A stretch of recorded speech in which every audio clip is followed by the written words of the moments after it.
స్వరూపము, నా పోలిక గనుక నేను నీకిచ్చే అధికారముతో ఈ ప్రపంచాన్ని అనగా ఈ భూమిని ఫలించు, విస్తరించు, భూమిని నిండింపచేయి, అభివృద్ధి చెందు మరియు దానిపై ఏలుబడి చేయమన్నాడు, రాజ్యం చేయమన్నాడు.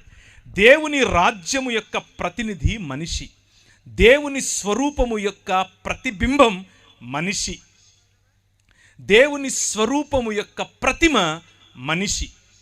దేవుని రాజ్యము యొక్క ప్రతినిధి, దేవుని పోలిక యొక్క ప్రతిబింబం మరియు దేవుని స్వరూపము యొక్క ప్రతిమే మనిషి. ఈ ఆలయాన్ని, ఆయన నిర్మించినటువంటి భూమి ఆకాశములనే ఆలయాన్ని క్రమముతో ఆయన రాజ్యముగా నడిపించమని బాధ్యతతో కూడినటువంటి అధికారాన్ని మనిషికిచ్చాడు. ఈ బాధ్యతతో కూడిన అధికారం దేవుడు మనకిస్తే, దేవుడు కట్టని గోడలు, దేవుడు ఆయన నిర్మించినటువంటి ఈ ఆలయంలో గోడలు కట్టలేదు. ఆయన న్యాచురల్గా ఉండే హద్దులు ఇచ్చాడు. వాటి హద్దులను దాటి నీళ్లు రావట్లేదు, దాని హద్దును దాటి గాలి వీయట్లేదు, దాని హద్దును దాటి చెట్టు పెరగట్లేదు.